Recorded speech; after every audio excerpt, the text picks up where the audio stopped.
Bismillahirrahmanirrahim. Assalamualaikum warahmatullahi wabarakatuh. Dan salam sejahtera manapun Anda berada. Jumpa lagi dengan saya Swadib Amir. Tentunya di acara kesayangan kita, IP Show. Sobat IP Show, pada malam hari ini saya bersama dengan Dr. Amiruddin, tamu saya di acara IP Show pada malam hari ini akan berdiskusi ringan tentang pemilu kada Provinsi Gorontalo. Pak Dokter, Assalamualaikum, sehat? Waalaikumsalam warahmatullahi wabarakatuh. Sehat, alhamdulillah Pak Dokter.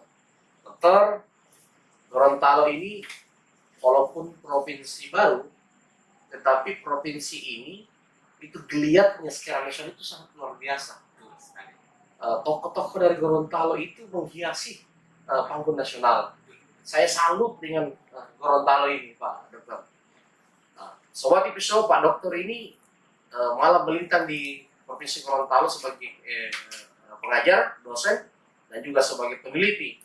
Jadi beliau cukup paham dengan kondisi Provinsi Gorontalo. Untuk itu, kesempatan kali ini saya dengan Pak Dr. Amiruddin coba meneropong seperti apa kondisi perpolitikan di Gorontalo menuju panggung pilkada gubernur di sana, Pak Dokter.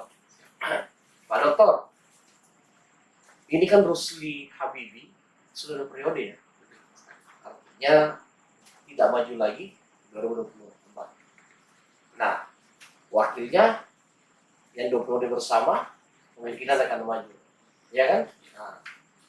Tetapi tokoh-tokoh nasional muncul di sana.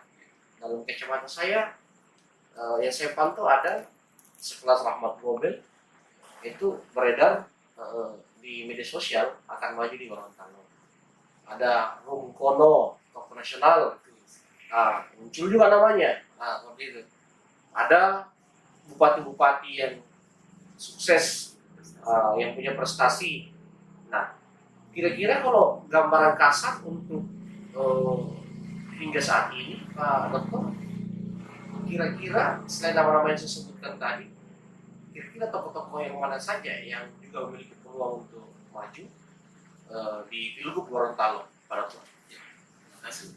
Jadi yang pertama saya ucap terima kasih kepada Pak Direktur IPSO dan para pemirsa mana saja Anda berada. Sangat menarik tema kita pada malam hari ini. Kita akan mencoba membedah atau diskusikan terkait dengan pemilihan gubernur di Gorontalo tahun 2024. Memang kalau kita melihat sekilas bahwa Provinsi Gorontalo ini yaitu adalah pecahan dari Sulawesi Utara, tepatnya tahun 2000. Nah, memang kita melihat jumlah pemilih di Gorontalo itu sekarang sudah melonjak 1 juta lebih. Sudah 1 juta lebih ya. Dari 900 lebih. Itu kita bisa melihat dari pilkada tahun 2019 kemarin. Kita bisa melihat putra-putra terbaik Gorontalo. Ada wakil ketua MPR dari Fadil Muhammad, mantan gubernur dan sekarang wakil ketua MPR RI. Kemudian ada Pak Rahmat Gobel, yang merupakan dari wakil ketua DPR RI yang beliau dari fraksi Partai Nasdem. Kemudian dalam eksekutif kita melihat ada sepak terjang dari Bapak Menteri Pak Penas ya. Pak Penas itu Suharso Manoarfa. Oh, Suharso Manoarfa, benar. Ketua umum ketiga. Kemudian ada lagi Sandiaga Uno. Sandiaga, benar. Sandiaga. Jadi sebenarnya kalau kita melihat Gorontalo ini dalam kacamata nasional, dia memiliki 4 tokoh, ya, 4 tokoh besar yang duduk. Ada Rum Kono. Ada Rum Kono lagi, 5 orang. Rum Kono itu dari sekarang menjadi dubes, yang untuk perwakilan negara di mana aja, di dubes lah ya, dubes ya. Nah, ini suatu prestasi yang luar biasa. Nah, kalau kita melihat dalam kacamata Pilgub 2024 ini, memang nama-nama yang disebutkan tadi itu di luar dari Sandiaga Uno ini punya potensial untuk bisa berjuang atau bertarung di Pilgub 2020. Istri Padel gimana, Pak Dokter? Nah, itu ada juga. Kemarin kan yang maju ya? Kemarin masuk sebagai gubernur. Iya. Gubernur dan itu tidak lolos poros. Iya. Tapi saya dengar beliau juga kan bertarung untuk maju di Pilgub. Nah sebenarnya dalam Pilgub Gorontalo ini menarik. Ada tiga, kita bisa disebut tiga. Ada tipe umur 60-an, Iya ya. di bawah 50-an, dan ada juga di 50 ke bawah. Nah contoh misalnya kita bisa melihat Rumkono, Belum kono. di 60-an. Nah, ada Rumkono, kemudian ada Bapak Dr. Idris Rahim, Iya iya. sekarang menjadi Wakil Gubernur Gorontalo. Klaster usia 60-an ya. 60-an. Iya. Nah, kemudian kalau tidak salah Bapak Bupati Gorontalo Utara, ya, itu Bapak Prof Nelson ya, bukan? bukan, ini Kabupaten Gorontalo Utara, Bapak Indra Yasin. Indra Yasin. Kalau Prof Nelson Nah, ini bupati di mana? Ini dia Kabupaten Gorontalo. Ini disebut-sebut juga ini di kuat di sana. sangat kuat. Karena beliau ini sudah 2 periode di Kabupaten Gorontalo dan salah satu dapil daftar pemilihnya terbanyak. Geopolitiknya sangat kuat ya. Ya. Kemudian kita juga lihat ada nanti itu mantan Bupati Pohuwato, Bapak Sarpe Bunga. Nah ini ada juga kadang-kadang akan dipaketkan dengan Prof Nelson. Ada juga sekarang Bupati Boni Bolango 2 periode, itu dari Ketua DPW Partai Nasdem. Nasdem. Nah itu juga akan Berarti akan bersaing dengan Rahmat Gobel dong. Nanti itu masih mencair semua. Iya iya. Juga ada disebut istri Bapak Dokter Bapak Rusli Rusli Habibie. Nah ini dia sekarang anggota DPR RI. Iya iya iya. Dan fraksi Golkar. Ya, Sehingga. Nah beliau juga ini diperkirakan juga akan bertarung di Pilgub nanti. Iya iya. Ada juga satu dari Gerindra, yaitu tokoh muda, itu El Nino. El Nino, wah itu terkenal juga. Kenal juga. Iya iya iya. Jadi masih cair semua. Jadi sebenarnya peta politik di Gorontalo ini luar biasa. Banyak kader-kader yang akan bertarung, apalagi di tahun 2024 ini sudah tidak ada lagi incumbent. Iya benar, pertarungan bebas.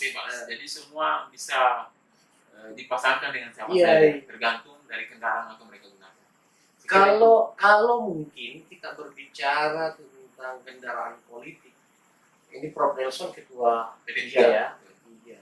Kemudian Rahmat Gobel ini ya tokoh Nasdem. Artinya untuk mengambil Nasdem itu tidak sulit ya. Kemudian Rusli Habibie ketika ingin mendorong istrinya, Pak Dokter ya, artinya juga tidak sulit karena dia ketua DPD 1 Golkar di sana. Idris Rahim dia ketua PAN provinsi Gorontalo. Dan ada beberapa tadi kepala daerah yang berprestasi juga memimpin partai. Artinya akan seru di sana ya, akan dinamis ya Pak. Nah sekarang kalau kita lihat dari tinjauan apalagi geopolitik, Pak Dokter kan paling tahu di sana geopolitik seperti apa. Misalnya Prof Nelson yang memang dianggap itu bupati berprestasi, memiliki partai karena di ketua P3 itu masuk kategori figur yang dijagokan oleh masyarakat Gorontalo. Saya memantau sosok beliau kan. Idris Rahim tentu karena dia sudah 2 periode menjadi wakil gubernur, tentu dia masuk kategori tokoh yang harus diperhitungkan. Kemudian Rahmat Gobel tentu sebagai tokoh nasional kan. Nah, memang kalau dilihat petanya di sana bahwa yang sangat berpotensi bisa ada di panggung 01 nama-nama yang saya sebutkan tadi.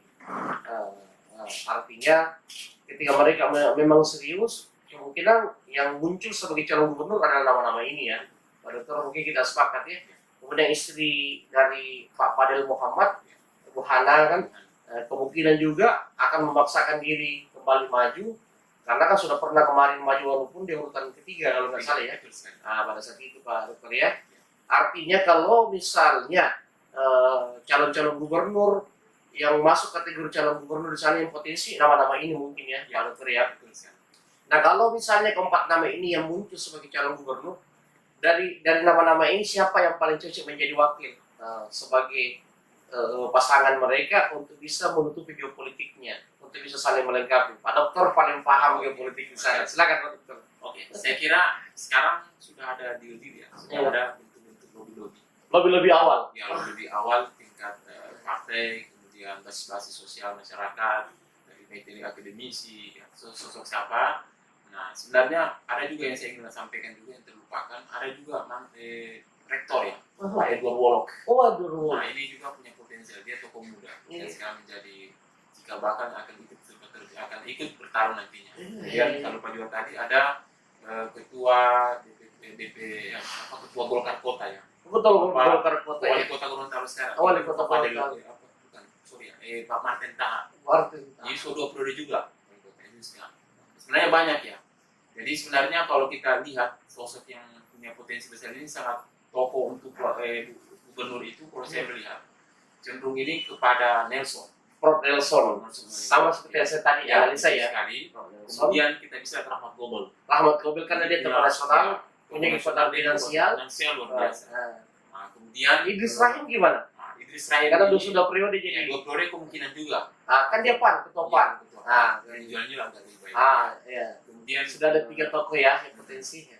sebenarnya kalau saya melihat pertarungan ini sebenarnya cuma ada 3 kandidat yang akan Ini kemungkinan 3 kandidat ini yang berpeluang. Dan Golkar kira-kira siapa? Nah, kalau Golkar Apakah ini, Buhana saya atau lihat, istri dari Rusli Habibie? Golkar ini sangat potensial dia diwakil. Oh, diwakil. Karena kandidat yang saya lihat yang disoroti oleh Golkar itu lebih ke Nelson. Nelson, berarti Prof. Nelson ketua DPW P3. Ya, Siapa cocok wakilnya menurut dari Golkar? Golkar. Apakah saya lihat kalau di Golkar itu ada 3? Ada Ada 3. Ibu Ida yang merupakan salah satu anggota DPR RI dan merupakan istri dari Bapak Rusli Habibie. Istri gubernur. Kemudian kedua Buhana. Enggak, belum masuk. Belum masuk. Martin Taha. Kemarin tetap ketua DPD 2. Nah, ada Said M. Bunga, Sehari mantan Bupati Watu 2 periode. 2 periode. Nah, 3 orang kandidat Golkar ini yang saya kira akan punya kecenderungan akan dicalonkan untuk berpasangan dengan Prof. Nelson. Prof. Nelson. Nah, kenapa Prof. Nelson kita unggulkan? Karena beliau ini adalah sudah periode, kemudian basis yang terbanyak duduknya itu di Kabupaten. Betul, dia memimpin kabupaten DPD terbesar. Besar. Itu modal utama beliau ya. Beliau. Dan berprestasi pula. Prestasi. Bergelar profesor. Kemudian Rahmat Gobel. Nah, Gobel ini yang kita pernah enteng juga. Oh, kalau iya. Dia tokoh nasional. Iya, betul. Saya dengar-dengar dari beberapa sosok teman-teman di Gorontalo, beliau ini akan dipanelkan dengan Pak Martin Taha. Martin Taha. Berarti Kalau misalnya iya. lobby antara partai tidak terjadi, mungkin Martin akan keluar dari Golkar. Golkar dan akan bertarung. Kalau potensi Idris Rahim dengan istri Rusli Habibie, mungkin dibalik ya. Kalau kemarin 2 periode Pak Idris Rahim jadi wakil di Rusli Habibie, bisa saja dong dia mengajak istrinya Rusli Habibie lagi 02. Bisa jadi. Berarti PAN Golkar. Karena saya sangat yakin ketika Rusli Habibie ngotot mau mendorong istrinya, maka istrinya yang paling berpotensi bisa mengendarai Golkar. Itu keyakinan saya. Kenapa? Karena dia ketua dan gubernur. Artinya kuat, powernya kan kuat. Apalagi kalau hanya mendorong wakil gubernur kan gitu. Karena memang saya sepakat kalau nama-nama kita sebutkan tadi dipaksakan ke calon gubernur cukup berat ya. Karena Prof. Nelson, Idris Rahim dengan Rahmat Gobel ini memang yang paling kuat kalau untuk kategori calon gubernur. Pada ya. Betul sekali. Nah kalau begitu memang di sana jadi rebutan kader Golkar dong kalau begitu. Golkar. Iya, Karena iya. itulah orang-orang yang potensial. Iya. Selain potensial dan masih muda-muda. Masih muda-muda. Energik dan salah satu bupati yang berprestasi. Iya. Asik sekali Sobat Ipiso, diskusi santai kami dengan Pak Dr. Amiruddin terkait dinamika politik di Gorontalo menjelang Pilgub Gorontalo. Mungkin ini yang bisa kami diskusikan secara santai. Tunggu episode berikutnya, Sobat Ipiso. Jangan pernah jenuh, jangan pernah bosan untuk menonton acara-acara diskusi-diskusi yang diselenggarakan oleh Ipiso. Akhir kata dari saya, Suwadidus Amir, mengucapkan banyak terima kasih kepada seluruh Sobat Ipiso dimanapun Anda berada. Semoga kalian semua sehat selalu dan aktivitasnya selalu dimudahkan. Terima kasih banyak, Pak Dokter.